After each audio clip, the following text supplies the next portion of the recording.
Graças te damos, Pai bendito, no nome de teu Filho Jesus Cristo, por o Senhor ter nos ajudado uma vez mais e podermos estar junto com os teus filhos nesta hora. Aqui está a compra do teu sangue, aqui está a parte das pessoas pelas quais tu enviaste teu Filho amado para morrer na cruz em propiciação dos nossos pecados. Entregamos nesta hora nossas vidas aos teus cuidados. Pedimos uma bênção especial tua, Senhor Deus, para esta família que cederam nesse instante o seu lar, a sua sala, a sua residência, para ser a igreja nesta hora, para ser a congregação onde teus filhos se reúnem para te louvar e bendizer o teu nome. Que, como aconteceu na casa de Cornélio, o Espírito Santo também possa tomar os nossos corações e nos preencher com a tua verdade, Pai. Ajuda-nos a crescer na graça e no conhecimento do Senhor. Obrigado por nos trazer até aqui com vida e saúde. Não sabemos do amanhã, mas como diz a tua palavra, até aqui o Senhor nos ajudou. E cremos que tu nos ajudarás a cada dia na nossa caminhada, porque estamos confiando com fé, não confiando em nós mesmos. Se o justo vive da fé, então, Pai, aqui estamos pedindo que o Senhor acrescente a cada dia a revelação da Tua palavra em nosso entendimento e que possamos ter um bom aprendizado da Tua parte nesta hora. No nome amoroso de Jesus, Teu Filho, nós te pedimos e te agradecemos. Amém. Amém. Boa noite, irmãos. Boa noite a cada um de vocês. Graças a Deus estamos de volta, não é? Obrigado, irmão Cido, irmã Zenaide, por cederem mais uma vez a residência de vocês para junto cultuarmos. E é só pela graça de Deus estas coisas, não é? Antes de lermos as Escrituras, eu queria chamar o irmão Ronaldo para vir aqui trazer um abraço que mandaram para vocês, não é? Por favor, irmão Ronaldo, por favor. Eu sei que você não estava querendo, nem estava sabendo que eu ia chamá-lo, mas seria bom você, o irmão, falar um pouco da sua visita que fez lá. Ok. Deus abençoe os irmãos. É um prazer muito grande ver todos aqui de novo. Muitos amigos, rever todos depois de um longo tempo sem ver-los. É um prazer imenso estar aqui. Antes de vir dos Estados Unidos para cá, eu tive a oportunidade de ir visitar o irmão Liveio. Eu sei que todos o conhecem. E tivemos um pequeno culto na casa dele lá. Tivemos umas 2 horas conversando com ele, podendo falar um pouquinho do trabalho que temos feito, temos ouvido da mensagem dele aqui no Brasil, poder conversar um pouquinho, transmitir para ele um pouquinho da igreja aqui do Brasil, dessa nossa pequena igreja aqui que temos aqui no Brasil, transmitir um pouquinho dele daqui para ele lá. E ele está ouvindo um pouco, não está ouvindo muito bem mais, não está enxergando muito bem mais, há quase 97 anos. E quando eu estava para despedir dele, depois que conversamos um pouquinho, depois do pequeno culto, ele me deu um abraço e disse assim: envie minhas saudações para os irmãos do Brasil. Amém. Então eu quero transmitir a vocês, recebam as saudações do irmão Liveio. Ele manda um abraço e as saudações desse nosso mestre. Amém. Privilégio muito grande, Deus abençoe a todos e continue orando por mim. Amém. Amém. Amém. Obrigado. Obrigado, irmão Ronaldo. Pelo menos ele foi lá, não é? Para conhecer o velho guerreiro, ele soldado da cruz. Ok, vamos colocar de pé então. Dentro de alguns meses o irmão Liveio completa 97 anos, se o Senhor o permitir chegar até lá, não é? Quando você chegar nessa idade, você já vai querer estar do outro lado há muito tempo, se chegar nessa idade, né? Vamos ler em Tiago, irmãos. Faz algum tempo que a gente não lê no livro de Tiago, e estaremos aproveitando esta oportunidade para fazer também uma gravação da nossa pequena palestra de hoje, para ajudar os irmãos que em outras cidades eles estudam a Bíblia juntamente conosco à distância, né? O irmão Milton Rosa traduziu o sermão Jesus Cristo é o mesmo ontem, hoje, eternamente. Especialmente esse sermão, o irmão Liveio, aqui irmão Brana fala: se há uma pergunta, se nós alguma vez pregamos qualquer coisa ou fizemos qualquer coisa que não seja uma promessa de Deus nesta Bíblia, você tem o direito de vir até nós e perguntar-nos como irmãos. Ele estava se referindo a isto, dizendo: se há alguma coisa que lhe falta entendimento, algo que você não entende, meu associado, irmão Liveio, aqui está disponível em todos os momentos para explicar qualquer coisa que pareça misterioso a vocês, irmãos que ministram, ou onde quer que esteja, ou qualquer membro leigo, qualquer coisa. Então, estamos muito agradecidos por Deus ter mantido este homem, né, durante todos estes anos, firme, entregando a doutrina da mensagem para as pessoas, né? Então, o sermão está disponível para todo mundo que desejarem fazer seu pedido, e eu trouxe a parte de vocês. Tiago capítulo 5, versículo 7. Vamos ler? Tiago capítulo 5, versículo 7. Sede, pois, irmãos, pacientes até a vinda. E aí você já sabe, quando lemos vinda, aí está a parúcia do Senhor. Eis que o lavrador espera o precioso fruto da terra, aguardando com paciência até que receba a chuva temporã e a seródia. Sede vós também pacientes, fortalecei os vossos corações, porque já a parúcia do Senhor está próxima. Irmãos, não vos queixeis uns contra os outros, para que não sejais condenados. Eis que o juiz está à porta.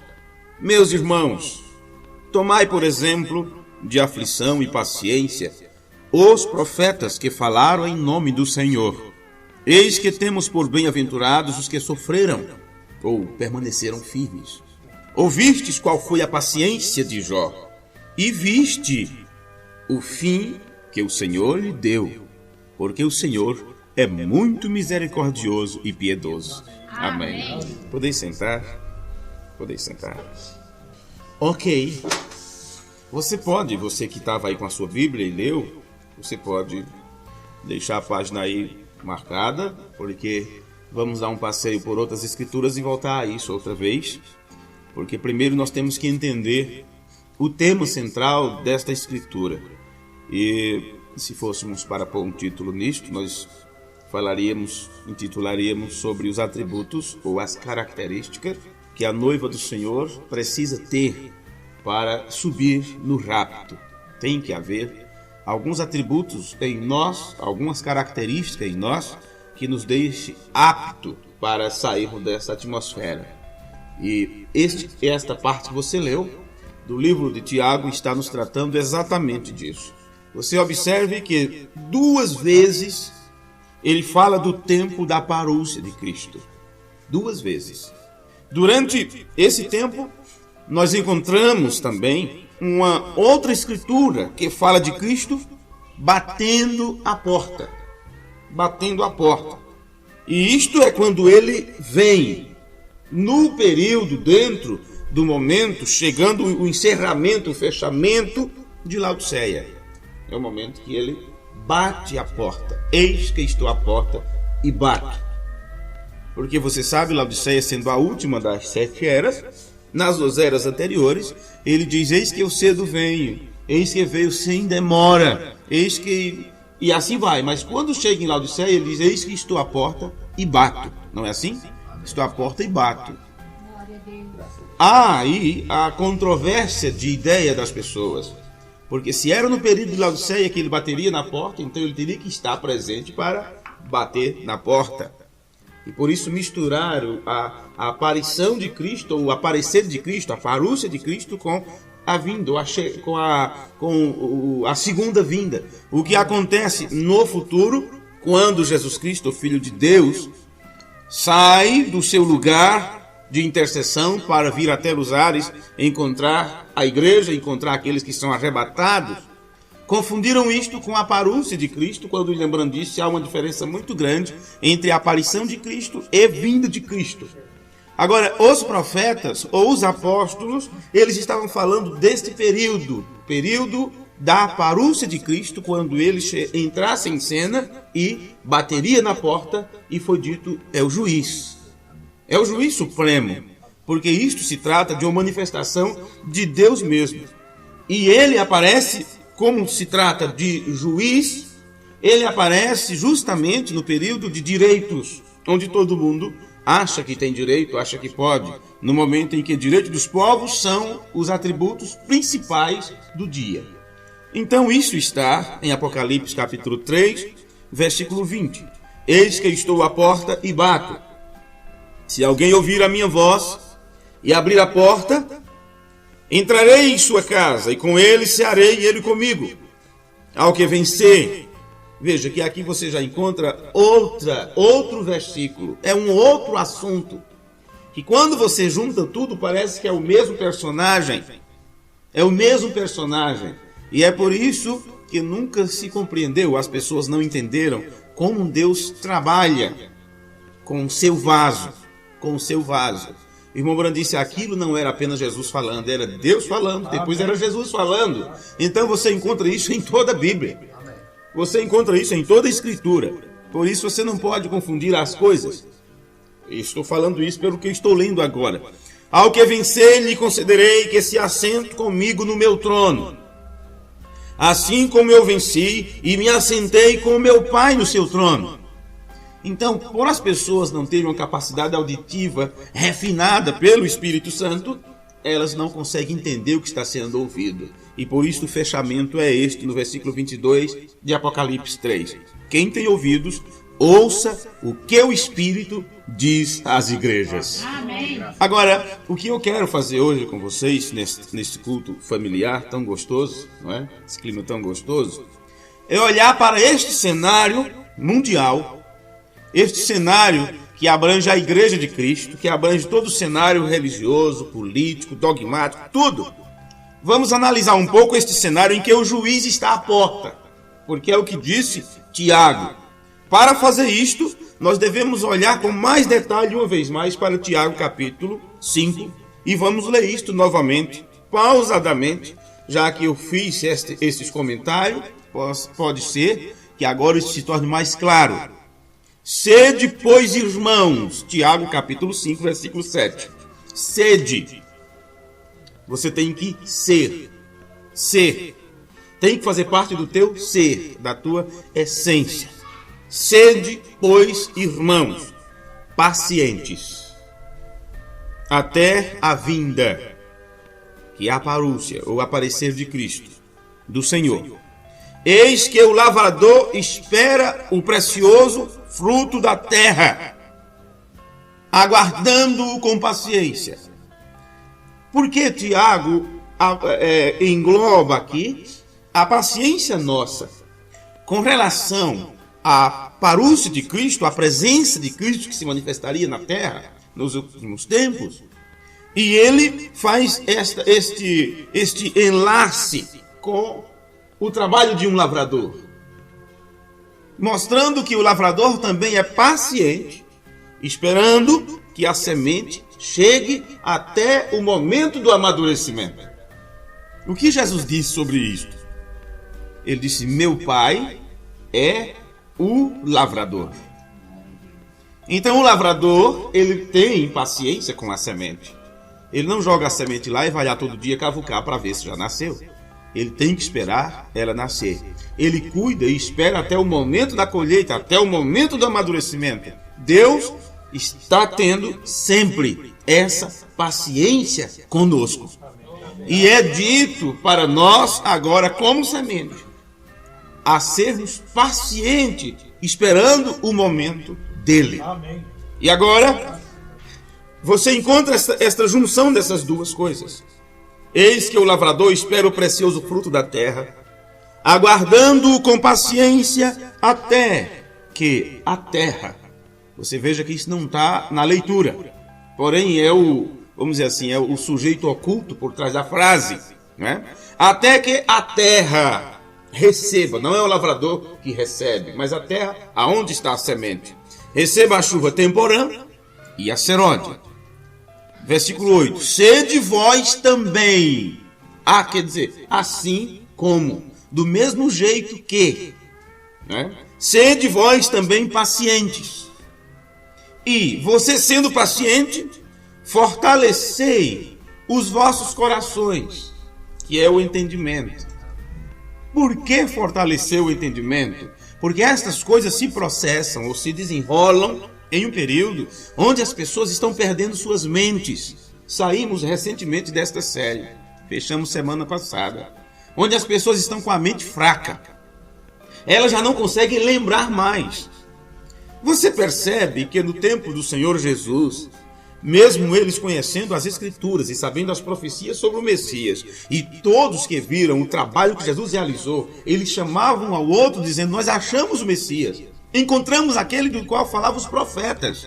Mas, no entanto, quando chegou o momento, vamos dizer assim, ápice, né? Quando chegou no clímax do cumprimento da profecia do Antigo Testamento, que era o ministério de Jesus em atuação, a sua entrega, sacrifício, morte, sepultamento e ressurreição, eles estavam com a mente fraca. Eles não conseguiam mais lembrar. E por causa do acontecimento presente, eles ficaram tontos e já não sabiam correlacionar as coisas. E quando o viajante solitário do caminho de Emaús pegou uma carona, né, na caminhada com Cleófas e outro, alguém disse que era a esposa de Cleófas, não sei.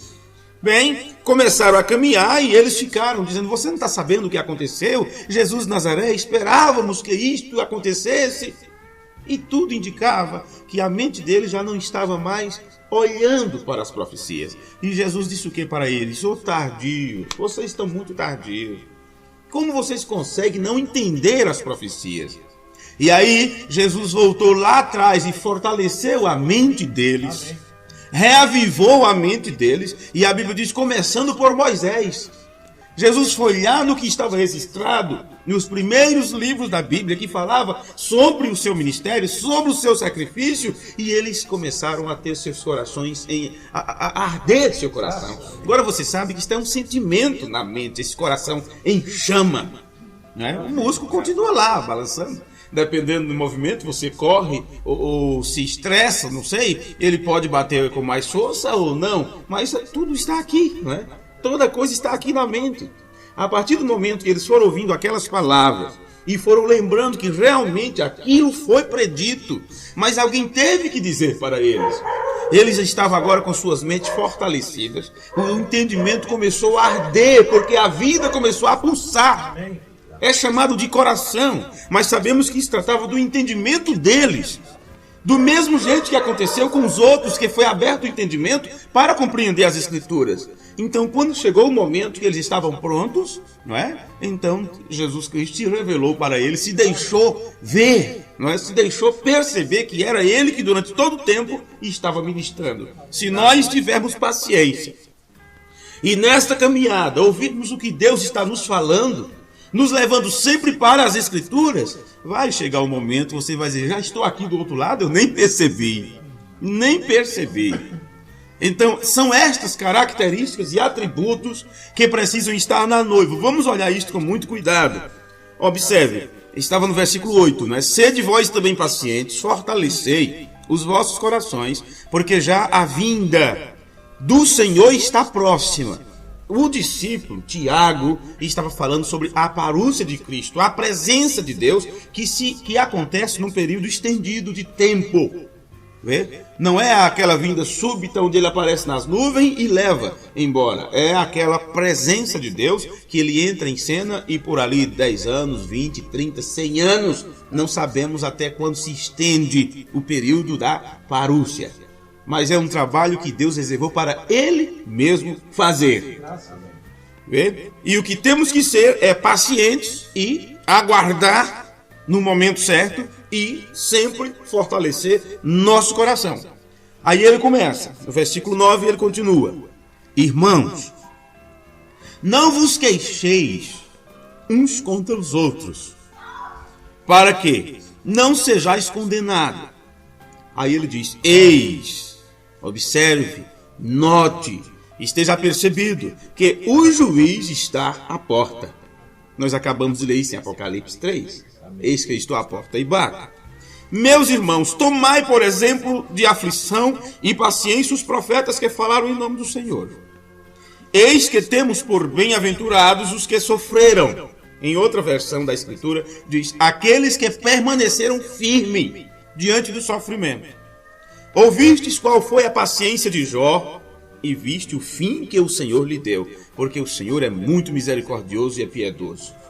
Irmãos, Deus está chamando os seus filhos para uma determinada condição, para estar na noiva nesta última hora, para poder permanecer de pé na frente do juiz ou na presença do Filho do Homem. E esta condição que Deus nos está chamando para estar é uma condição para estar nela. Condição ou posição. Sede, pois, irmãos, pacientes. Paciência. Sede vós também pacientes. Ele diz 2 vezes: sede vós pacientes até a parúcia do Senhor. Aí ele dá o exemplo do lavrador. E você não pode pensar apenas em você quando trabalhava na roça, ou dos que trabalham, mas você tem que pensar na paciência de Deus, no Deus da paciência, que espera o processo de sua semente. Vê? E ele termina: assim como ele espera a chuva, ele diz no versículo 8: sede vós também paciente. Eu quero que você note, meus amigos, com esta leitura das Escrituras, que Deus está chamando cada um de nós, nos elegendo para sermos pacientes, nos chamando, nos indicando para sermos pacientes, do mesmo jeito que o lavrador é paciente. Existem determinados atributos que o Senhor está nos colocando, está colocando em nós, ou nos dizendo que temos que expressar estas características.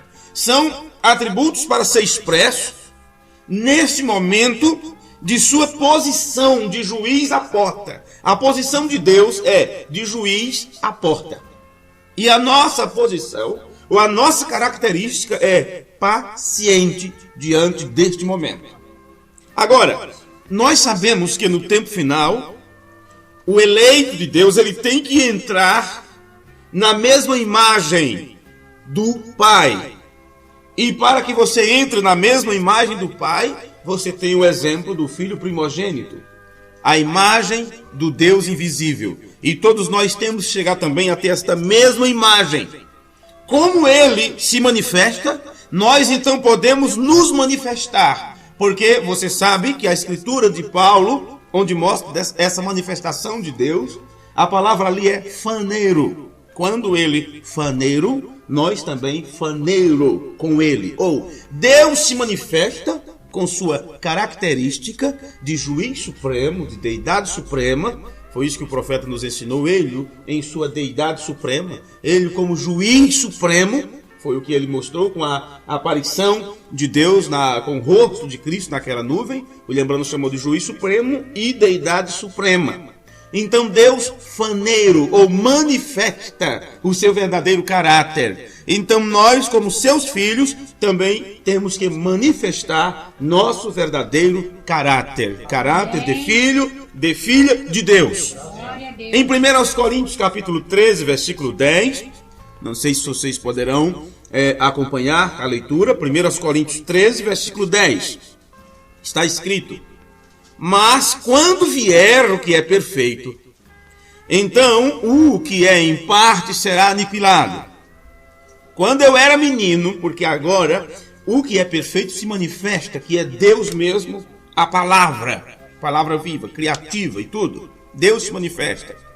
E agora, se há algo em nós que não corresponde com o caráter da palavra, com o caráter divino, com as características divinas, então isso tem que ser deixado de lado. E se existe alguma coisa em nossas vidas, seja você grande, pequeno, homem ou mulher, que está fora da vontade de Deus ou fora da palavra de Deus, entenda que só há uma forma de tirar isto. É se você mudar seus pensamentos. É se seus pensamentos for mudado. Porque é nos pensamentos que tem tudo que presta ou não presta. Todos os seus desejos, todas as suas vontades, o que você quer fazer, suas escolhas.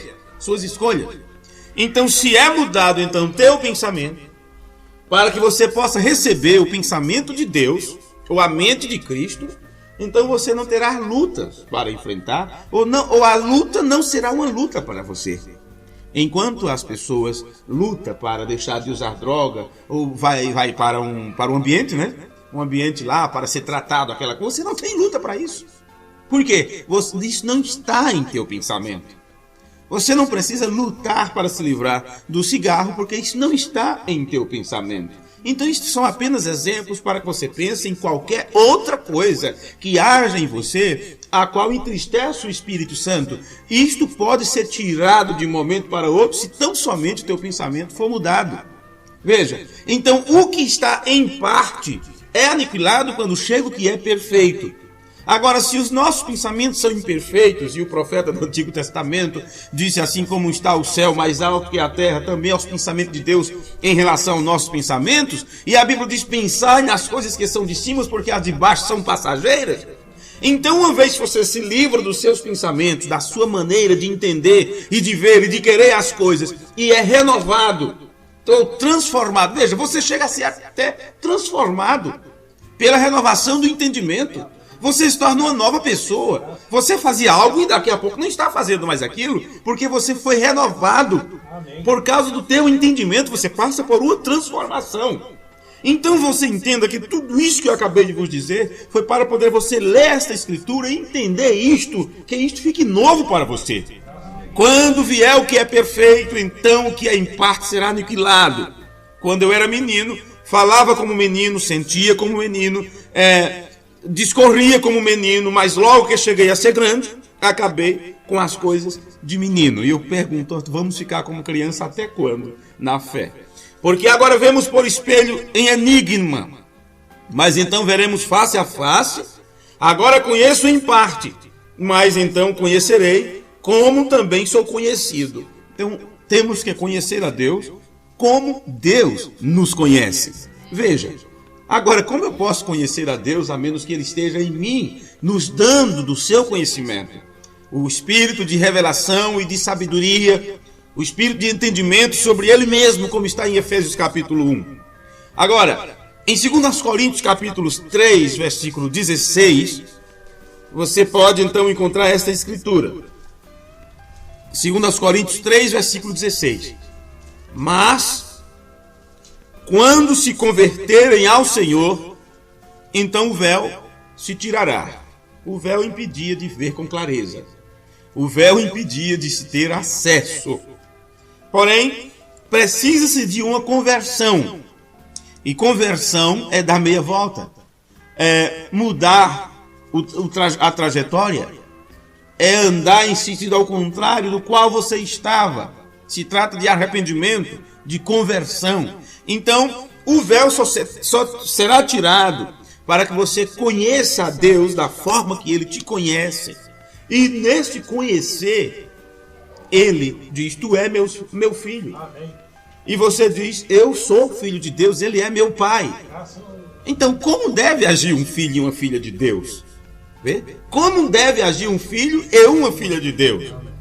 Então aí está. Precisa-se de uma conversão para que o véu saia, para que você possa ver com clareza. E a Bíblia não seja apenas um livro de história ou apenas letras, mas que as promessas das Escrituras se tornem uma realidade para você. Do mesmo jeito que você pensa sobre os acontecimentos do passado e sabe que aquilo realmente aconteceu com os homens que temeram a Deus naquela época, você também crê que as promessas que foi dita para este tempo, isto tem que se encarnar em você e se tornar uma realidade vivente na tua vida. Ora, o Senhor é Espírito.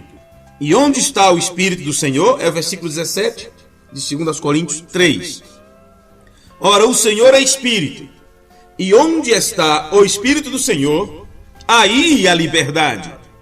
Mas todos nós, com o rosto descoberto, ver? A face descoberta, porque temos que vê-lo face a face, porque é conhecê-lo como ele nos conhece, porque é o tempo onde Deus se manifesta e há também a manifestação de filhos. Isso está no processo de adoção. Nós, com o rosto descoberto, refletindo como um espelho a glória do Senhor. O que é glória? A doxa de Deus, pensamento de Deus, a avaliação de Deus, o julgamento de Deus, o parecer de Deus, a opinião de Deus e por aí vai. Isto é a doxa de Deus. Então, face a face, reflete, rosto descoberto.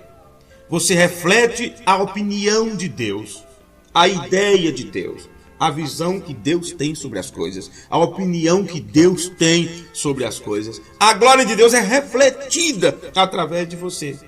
E Paulo continua: somos transformados de glória em glória, porque Deus vai a cada dia revelando-se a você e abrindo mais teu entendimento, porque a cada dia você está crescendo na graça e no conhecimento do Senhor, na mesma imagem. Veja, na mesma imagem, como pelo Espírito do Senhor.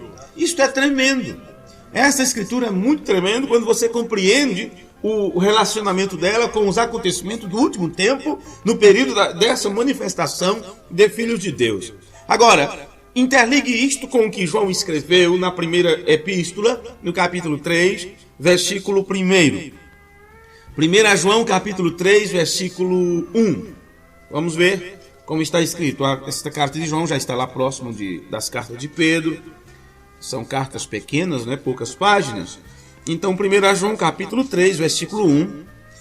Aí você vai ver que o assunto é um só aqui. Tudo que eu acabei de ler para vocês, você vai entender que isto está tudo relacionado. Vede quão grande amor nos tem concedido o Pai.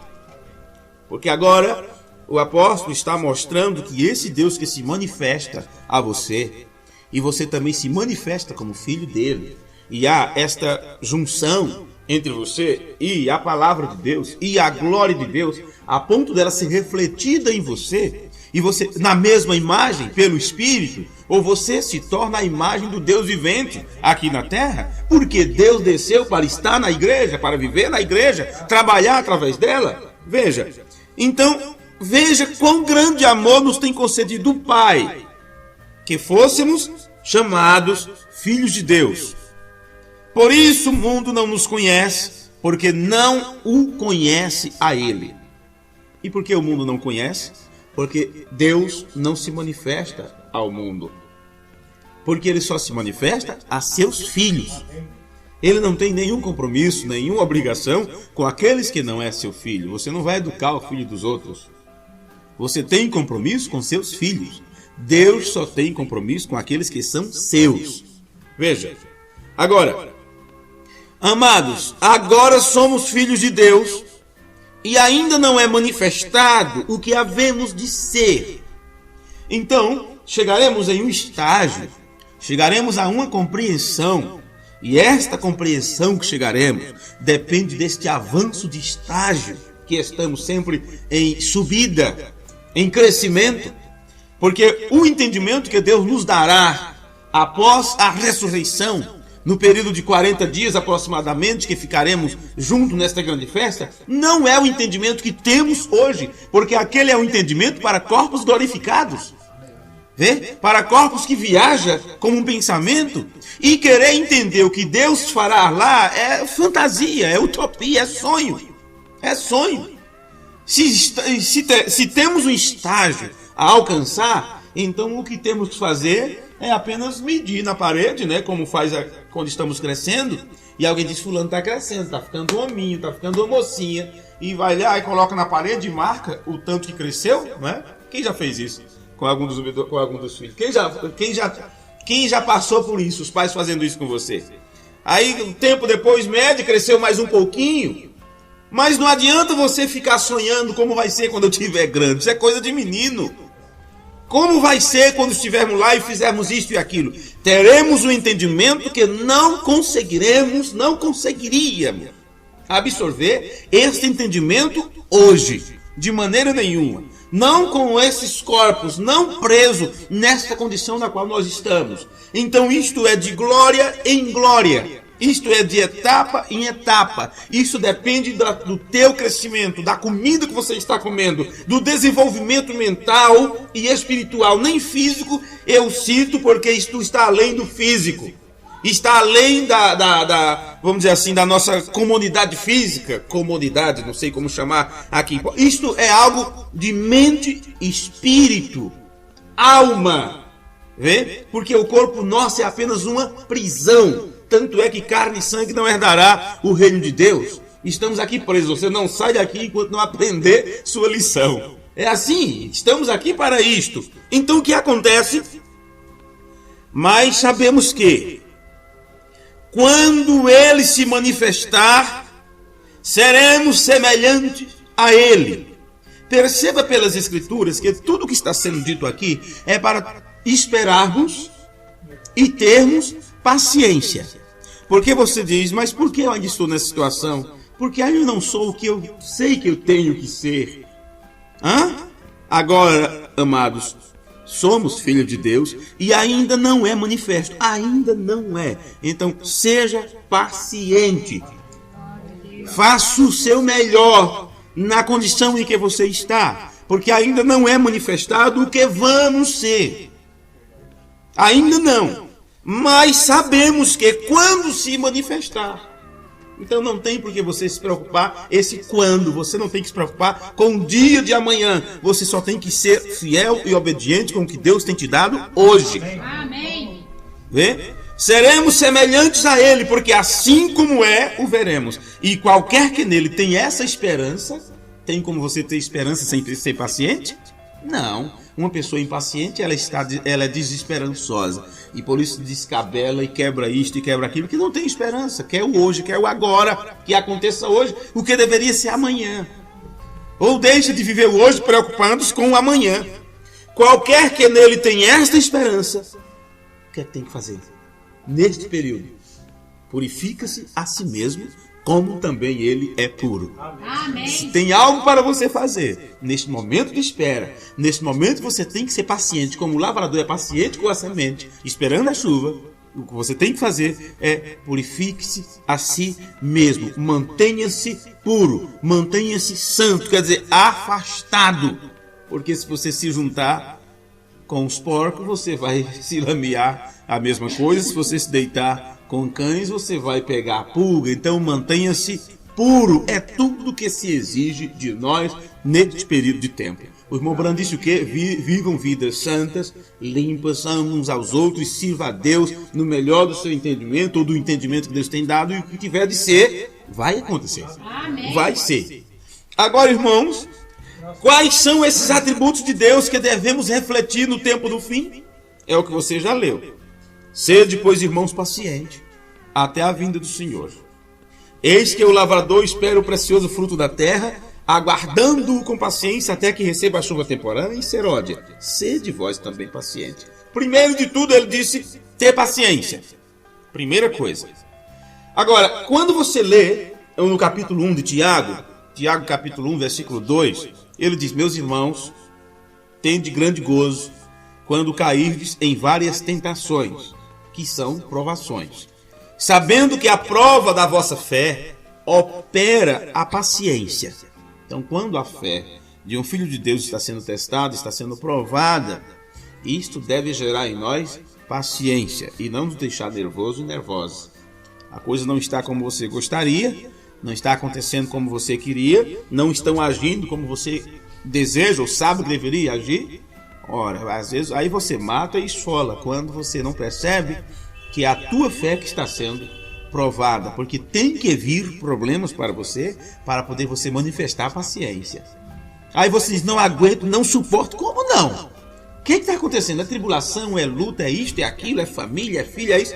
Pois estas coisas devem produzir em você paciência. Se não está produzindo, alguma coisa está errada em algum lugar. Tem algum parafuso solto em alguma parte. Porque a tribulação, o que se diz nas Escrituras, é que perseguição, provas, perseguições, tem que produzir em nós paciência. Amém. Vê?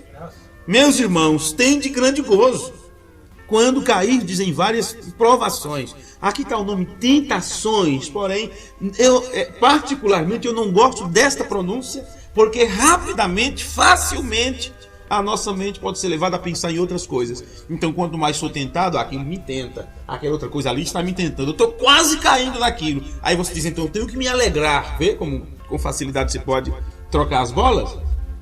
Por isso que nesta parte, sempre que eu leio, em várias tentações, eu sempre lembro para as pessoas, são provas. Provações. Viu? Sabendo que a prova, justamente pela palavra que vem depois, percebe? Sabendo que a prova da vossa revelação, da vossa fé, opera a paciência. Tenha, porém, a paciência, a sua obra perfeita, para que sejais perfeitos e completos, sem faltar em coisa alguma. Então esta é a primeira coisa, a primeira característica da noiva de Cristo, neste período onde o rapto está em desenvolvimento. Começando com o alarido, que você já sabe, é a primeira parte do rapto. Paciência. Em segundo lugar, porque tudo que você está vendo no ensino ali de Tiago, ele coloca os atributos que cabe a nós. Sede paciente. E depois diz, e não vos queixeis. Veja, quando ele diz sede paciente, ele diz o lavrador e aquela coisa e vai. Aí daqui a pouco fala diretamente o outro atributo. E não vos queixeis. Não vos queixeis uns contra os outros. É o versículo 9 de Tiago 5. Não vos queixeis uns contra os outros, para que não sejais condenados. Porque para você se queixar, você tem que falar, reclamar, ou fazer de vítima. Não é isso? E quando você fala, é dito pelas suas palavras sereis condenados ou justificados. E se as nossas palavras, se pelo que falamos, somos condenados ou justificados, só há um que pode nos dar esta sentença de condenado ou justificado. E este é Deus mesmo. Amém. Porque Ele é o juiz que dá a sentença. E o que vem depois disso? Eis que o juiz está à porta. Agora, quando você examina esta palavra, não vos queixeis uns contra os outros, não é? Você tem ali algo como aqueles que gemem, aqueles que suspiram, é muxoxo para tudo quanto é lado, reclamação, resmungo para tudo quanto é coisa, como se estivesse com dor, como se tudo magoasse, como se tudo fosse sofrimento, como se tudo você tivesse que estar reclamando. Esta mesma palavra que foi usada aqui nas Escrituras, ela também trata de rancor. Rancor, não vos queixeis uns contra os outros. Isso trata também de rancor. Deixa eu disparar o alarme lá, você pode dar uma olhada lá. Também se trata de rancor, se trata de um suspiro, se trata de gemer, ressentimento, amargura, má vontade ou animosidade. Tudo isso está dentro desta palavra que ele diz, não vos queixeis uns contra os outros. Agora, nós não podemos analisar, não temos tempo de analisar cada uma dessas palavras, como às vezes a gente faz. Pega cada uma dessas palavras e vamos estudando elas para entender melhor a nossa condição. Agora, vamos continuar lendo aqui as Escrituras. Em Hebreus 13, versículo 17, vamos ver algo aqui. O que acabamos de vos dizer sobre gemer, sobre reclamação, sobre suspiro, rancor, nessa questão de queixar um contra os outros. Veja agora o que está escrito em Hebreus 13, versículo 17. Que esta escritura, geralmente, quando é mostrada, apenas se mostra a primeira fase. Porém, a conotação que está por trás da primeira frase está bem na segunda. Hebreus 13, 17. Obedecei a vossos pastores e sujeitai-vos a eles, porque velam por vossas almas. Ok, esta é a parte que mais soa, que coloca em letras grandes na mente das pessoas. Agora veja o que vem depois. Porque como aqueles que hão de dar conta delas, para que o façam com alegria, e não queixando-vos uns contra os outros, e não com queixume, com reclamação, como xoxo, com suspiro, gemendo, como se fosse uma coisa tão difícil, tão complicada, um cargo ou um fardo tão grande. Veja, como aqueles que hão de dar conta delas, para que o façam com alegria, o que? Tanto aquele que está liderando, como aqueles que são liderados, que o façam com alegria e não gemendo, que é contristado, com tristeza. Porque se for desta forma, isso não te será de nenhum proveito. Não te será de nenhum proveito. E aqui diz, isto não vos seria útil. Agora, vamos ler algo aqui do irmão Branham também, para endossar algumas palavras aqui. No sermão A Água, sempre presente, a água da rocha, no parágrafo 87, o irmão Branham disse assim: agora nós observamos que ao longo desta estrada, após eles terem ficado ali, eles vieram a um lugar de Horebe. E Horebe, o irmão Branham soletrou cada letra, né? Então nós concluímos, vamos separar aquele nome. Isto é, o nome Horebe significa um lugar árido ou um deserto. E quando nós saímos do companheirismo uns com os outros na igreja, eu olhei em outra tradução, não é? Em outra tradução, essas palavras do irmão Branham, e a palavra companheirismo está comunhão. Quando saímos da comunhão, que também é companheirismo, estudamos já isso também um tempo atrás. Então, quando nós saímos do companheirismo uns com os outros na igreja, e saímos do companheirismo do Santo Espírito, ou do Espírito Santo, isto nos traz a um lugar árido, a um Horebe outra vez, um deserto, nada vivo, tudo traz espinhos sobre si. Observe, perder a comunhão com o Espírito, perder a comunhão com os irmãos, isto te deixa no lugar árido. E isso significa o quê? Tudo traz espinhos sobre si. O que você pode entender? Você pode muito bem ver essa explicação dentro do que você acabou de ler na Escritura. Não vos queixeis uns aos outros. Não seja o espinhoso. Não seja o espinho da congregação. Não seja o espinho da família. Não seja o espinho para os vizinhos. Veja, um deserto, um pedacinho de cacto com aquele espinho sobre si. Sabia você o que é aquilo? Aquilo é uma preciosa folhinha tenra que não teve nenhuma água. Ela se enrolou tão firme até que virou um espinho. E quando você vê alguém assim, talvez seja uma preciosa alma que poderia ter sido aguada corretamente. Teria sido uma folhinha tenra ou algo. Mas ao invés disto, ela se enrola até que se torna um espinho, simplesmente ficando em tudo, fincando-se em tudo, você sabe, encontrando falhas. Quando você vê alguém aqui assim, talvez seja uma preciosa alma que poderia ter sido aguada corretamente, teria sido uma folhinha tenra ou algo, mas ao invés disto ela se enrola até que se torna um espinho, simplesmente fincando em tudo, você sabe, encontrando falhas. Tudo que vê está errado.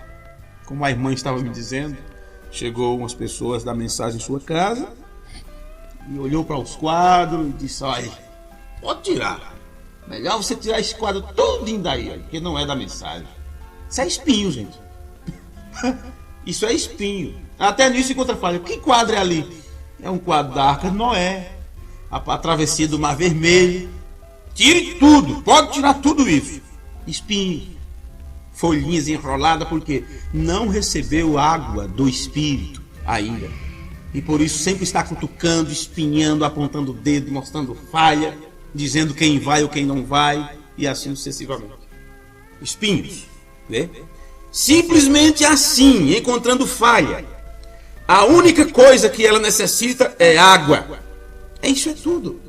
Ela simplesmente necessita de um reavivamento. Isso que eu falei dos quadros é só um exemplo. Não é? Porque às vezes você coloca a mente só naquilo, já até imagina a cena. Mas isso acontece direto por aí afora. Tudo é maligno, tudo é aquilo não presta, tudo é aquilo não é isto, aquilo não é aquilo. E só chega na tua casa para olhar defeito, para ver como você se veste, como você come, como você penteia o cabelo. Tudo encontra falha, tudo encontra defeito. Porque essas pessoas são santas, são perfeitas e ainda não sei porque estão na terra ainda. O que elas necessitam é um reavivamento ou uma trégua, um refrigério do Senhor. Isto desenvolverá seu pequeno ser se você a puser na água. Agora, se em algum momento temos sido algum espinho cheio de queixume, espero que a água da vida possa nos amolecer. Amém. Né? Nos amolecer. Então, no versículo 11 de Tiago 5 diz: eis que temos por bem-aventurados os que sofreram, que permaneceram firmes. Ouvistes qual foi a paciência de Jó, e viste o fim que o Senhor lhe deu, porque o Senhor é muito misericordioso e piedoso. Então ele permaneceu firme, mesmo diante do sofrimento, não é? O seu fim, no fim da sua história, eu não sei se poderíamos dizer o seu final, porque não teve assim um fim tão repentino. Ele teve que gozar de tudo que Deus lhe restituiu, não é? Em dobro. Mas vamos dizer assim, a conclusão do seu sofrimento foi receber tudo de forma quadruplicada, eu nem sei quantas vezes mais ali. E o que o apóstolo está dizendo para nós é que você permaneça firme e tenha paciência, porque esse tempo onde você está, onde você sabe que Deus está no controle da situação, que Deus está aqui na terra, porém será o pior tempo para se viver, porque é tempos difíceis, tempos trabalhosos, e você tem que suportar a pressão do dia. E para você suportar a pressão do dia, Deus te dá uma fé suprema. É uma revelação suprema. É um entrelaçamento com Ele mesmo tão forte que nenhum do passado conseguiu ter. Se há 2000 anos atrás, o conhecimento que Deus deu para alguns deles, para os seus discípulos, Ele disse: os profetas e reis do passado desejaram ver o que vais ver, mas não viram. Imagine o que seria dito para esse tempo do fim, o tempo da revelação de tudo, quando os mistérios seriam abertos diante de nós. No sermão, o único lugar providos para adoração. Deixe-me ler um parágrafo bem conhecido, porém tem que encaixar também com isto. Parágrafo 20. Eu creio que a igreja está começando a ouvir a mensagem. Em Apocalipse 13:20 diz, 22, diz: quem tem ouvidos para ouvir, ouça. Aí você percebe que não é todos que escutam a mensagem que vai entender ela. E aqui ele está dizendo exatamente isto. Olha, eu creio que a igreja está começando a ouvir a mensagem. Está começando a entender. E eu sempre gosto de lembrar isso para as pessoas. Isto foi no dia 28 de novembro de 1963. E esta mensagem sendo entregue para as pessoas desde os anos 30. Não é? Desde os anos 30. Você sabe, foi em 1933 onde teve aquela aparição no Rio Ohio, né? Aquela manifestação sobrenatural, e onde ele já estava batizando as pessoas e começou o ministério se estendeu por ali afora.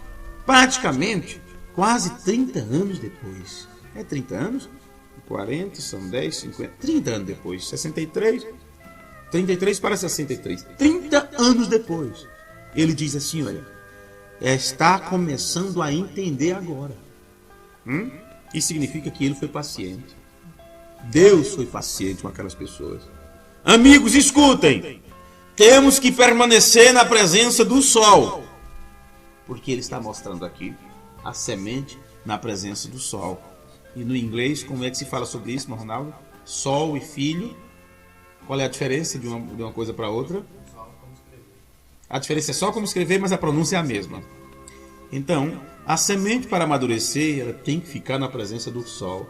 Agora, somos ou não somos semente de Deus? Semente da palavra de Deus, fruto dos seus pensamentos. Então, se quisermos amadurecer, temos que permanecer na presença do Filho. Amém. Ou na presença do sol. A presença do sol da justiça. Temos que permanecer na presença do sol. Temos que ser amadurecidos. Nossa fé ainda não é madura. Estamos escutando a mensagem que Deus nos tem dado numa forma intelectual. Estamos vendo os sinais que Ele nos tem mostrado, provando-os pela Bíblia. Porém, como faz falta a igreja permanecer em sua presença até que ela possa ser impregnada. Impregnada. Esta é uma pronúncia que, quando você vai ver o que ele está dizendo aqui, é como se ela fosse submergida em algo. Submergida em algo. E se torne dócil, terna e dócil no espírito. Às vezes, ao falar a mensagem, a gente tem que ser duro e tem que forçá-la, pois tem que se dobrar o cravo para que fique bem colocado.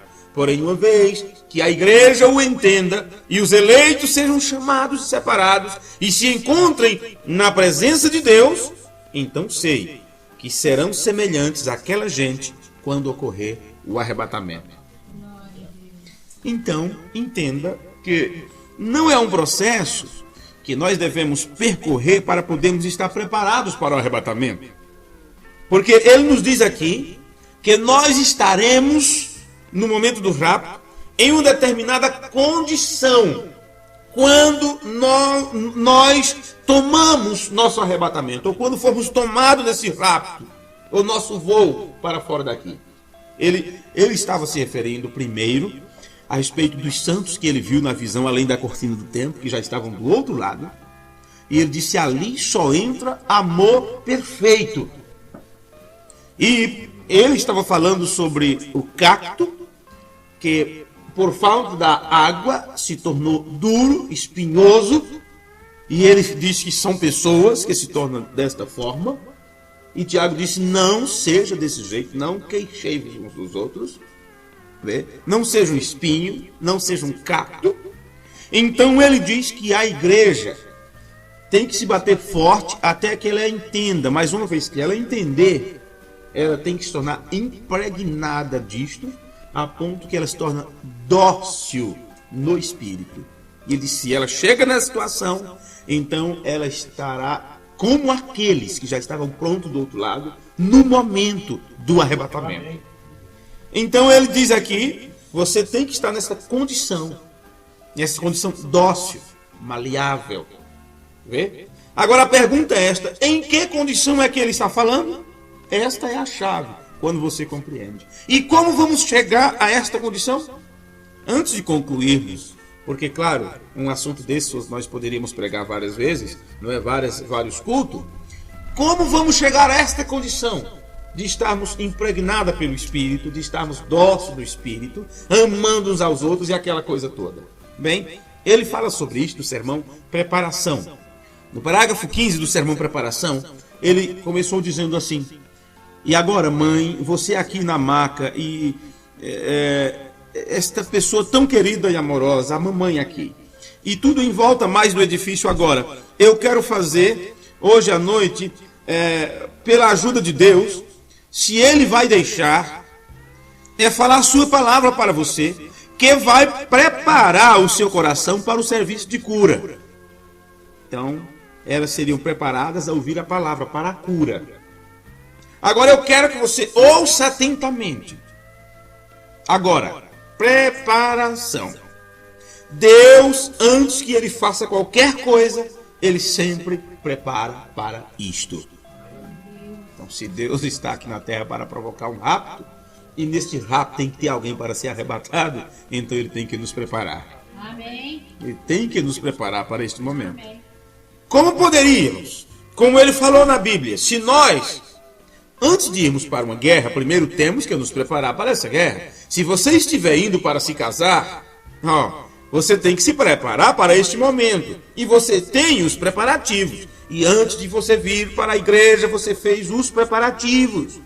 O carro para te trazer até aqui. Ou o seu amado para trazê-lo. Ou você tinha que ter uma certa quantia de dinheiro pronto para que antes você pudesse vir. É preparação. E Deus sempre prepara as pessoas para os eventos que está prestes para acontecer. Amém.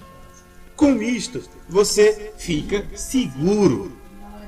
O que tem que ser feito, vai ser feito. E Deus tem vindo para nos preparar. Amém. Você não tem que correr atrás de algo, de algo sobrenatural. Você não tem que correr atrás. Apenas apegue-se ao ensino que Deus está te dando, porque isto te prepara. Isto é Deus te preparando para o momento final. Parágrafo 16. E que eu possa parar aqui só por um momento e dizer, só um minuto e dizer, eu acredito que as pessoas estão na preparação para a grande destruição que vai acontecer neste mundo. Eu acredito que estamos no final. Você pode falar com as pessoas, você poderia colocar um Billy Graham em todas as cidades dos Estados Unidos e eles continuariam bebendo, fumando seus cigarros e uísque e rindo de você e tudo mais. Eles estão no espírito dos últimos dias. E Deus não pode enviar destruição até que as pessoas estão com o espírito de destruição. Deus nunca destruirá nada. O homem sempre é quem destrói a si mesmo. Então o irmão Branham nos ensinou, ele estabelece aqui o princípio da preparação. E que antes de qualquer coisa de importância ser levada a efeito, temos que nos preparar para isto, se quisermos realizar o que nós nos propusemos a realizar. Então, o que acontece com o arrebatamento? O que as Escrituras falam a respeito de nossa preparação para o arrebatamento? O irmão Branham disse que devemos nos colocar na presença do Filho para amadurecer. É tudo que você tem que fazer. Ele disse, creio que a igreja está começando a ouvir a mensagem e começando a entender. Lembre-se, ouvir significa entender. Ouvir significa entender. Mas ele diz que não é tudo que nós precisamos. Não é tudo que precisamos fazer. Há algo mais. Ele diz, mas amigos, temos que permanecer na presença do Filho. Temos que ser curados.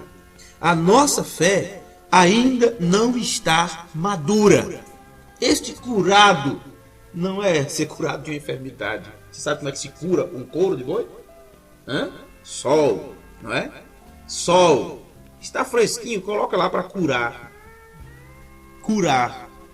Quer dizer, temos que amadurecer. A nossa fé ainda não está madura. Agora, meus amigos, o que significa ser maduro? Quando você usa a palavra maduro, o que é que vem na sua mente? Entendimento. Certo?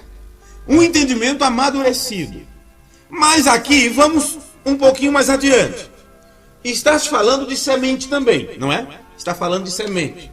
Está falando do lavrador. Veja, está falando do lavrador. Para ser paciente, para chegar ao tempo. Então, quando também estamos falando de algo maduro, você tem agora semente madura, frutos maduros, porque se não estiver maduro, não está pronto para a colheita. Não serve para ser comido. Porque não está pronta ainda, até que esteja madura. Então a palavra maduro, no entendimento, sugere em estar pronto. Ou na plataforma, pronto. Não é o trem apitando e você trocando de roupa em casa. Não, você tem que estar ali na estação, bem de frente onde a porta para. Isso é estar pronto. Não vai pensar em outra coisa. E esse aprontamento que se sugere, que você pode vir para aqueles que estão amadurecidos, é para quê? Ele diz que é para o arrebatamento. Você pronto para o arrebatamento. Amém. Como se aprontar para o arrebatamento? Ficar na presença de Deus. Amém. Ele disse, estamos ouvindo a mensagem de forma intelectual. A mensagem que Deus nos tem dado, os sinais que tem feito, está provado pela Bíblia.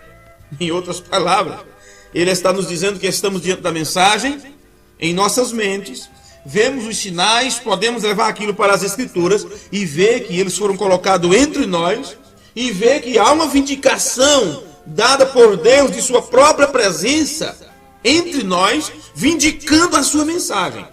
Aí ele diz, mas mesmo assim, depois de você ver os sinais provados pela Bíblia e Deus vindicando sua palavra, ele diz, mas a igreja precisa permanecer em sua presença até que ela fique impregnada e dócil no Espírito.